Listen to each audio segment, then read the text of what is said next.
दोस्तों नमस्कार। दोस्तों नागौर सांसद हनुमान बेनीवाल ने एक बार फिर से ऐसा कारनामा कर दिया है कि राजस्थान में हर कोई हनुमान बेनीवाल की तारीफ कर रहा है। जी हां दोस्तों, दरअसल हनुमान बेनीवाल आधी रात को भी पहुंच जाते हैं और एक बार फिर से हनुमान बेनीवाल ने ऐसा कारनामा कर दिया कि आधी रात को पीड़ित परिवार को न्याय मिल गया। आधी रात को प्रशासन मान गया और पीड़ित परिवार भी मान गया, समझौता हो गया। 3 दिन से लगातार धरना चल रहा था। दलित गरीब परिवार धरने पर बैठा था, लेकिन कोई जनप्रतिनिधि उनके पास पहुंचा नहीं और ऐसे में हनुमान बेनीवाल उनके पास पहुंच गए और हनुमान बेनीवाल के पहुंचने के बाद समझौता भी हो गया, बात भी हो गई और न्याय भी मिल गया। आधी रात को हनुमान बेनीवाल ने पीड़ित परिवार को न्याय दिला दिया। दरअसल यह मामला डीडवाना के पर्वतसर के सिटावट गांव का है, जहां पर रिचपाल मेघवाल की मौत हो गई थी और संदिग्ध मौत के बाद परिवार लगातार न्याय की मांग कर रहा था, क्योंकि जिस तरीके से रिचपाल की मौत हुई थी उसके बाद उसका शव जो था वो एक पेड़ के नीचे मिला था और उसके बाद परिजनों ने हत्या की आशंका जताई थी कि किसी ने उसको मारा है। और उसके बाद से लगातार परिवार न्याय की मांग कर रहा था कि जो भी आरोपी होगा उसके खिलाफ कार्रवाई होनी चाहिए और इस मामले की जांच होनी चाहिए। लेकिन अब तक इन परिवार का सपोर्ट करने के लिए, उनकी मांगों का समर्थन करने के लिए कोई भी नहीं पहुंचा था और ऐसे में हनुमान बेनीवाल उनके बीच में पहुंचे।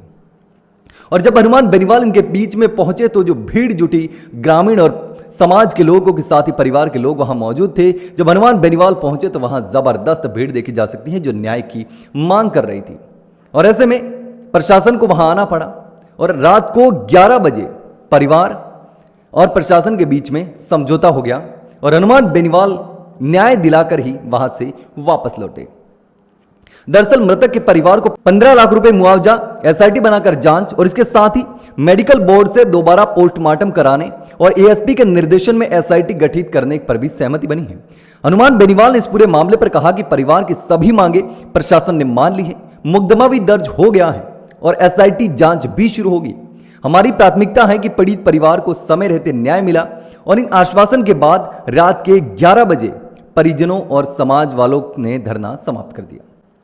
यानी हनुमान बेनीवाल ने रात को 11 बजे तक मामले का समझौता करवाया, प्रशासन के सामने मांगे रखी, प्रशासन वहां पर पहुंचा। हनुमान बेनीवाल के सामने ही प्रशासन ने पीड़ित परिवार की मांगों को मान लिया। तो ऐसे में एक बार फिर से कहा जा सकता है कि हनुमान बेनीवाल ने इस पीड़ित परिवार को न्याय दिलाकर ही दम लिया। हनुमान बेनीवाल पहुंचे तो न्याय मिल गया। लगातार 3 दिन से यहां पर पीड़ित परिवार धरने पर बैठा था, लेकिन कोई बात करने तक नहीं पहुंचा। कोई स्थानीय नेता, कोई जनप्रतिनिधि, कोई उनके नुमाइंदे वहां पर नहीं पहुंचे। हनुमान बेनीवाल पहुंचा और पीड़ित परिवार को न्याय दिला, क्योंकि हर बार हनुमान बेनीवाल यही कहते हैं कि मैं जातिवादी नेता नहीं हूं। चाहे किसी भी समाज, किसी भी जाति, किसी भी धर्म का व्यक्ति पीड़ित है, परेशान है, तो उसके साथ जाकर मैं खड़ा हूंगा। लेकिन दोस्तों, इस पूरे मामले पर आप क्या सोचते हैं?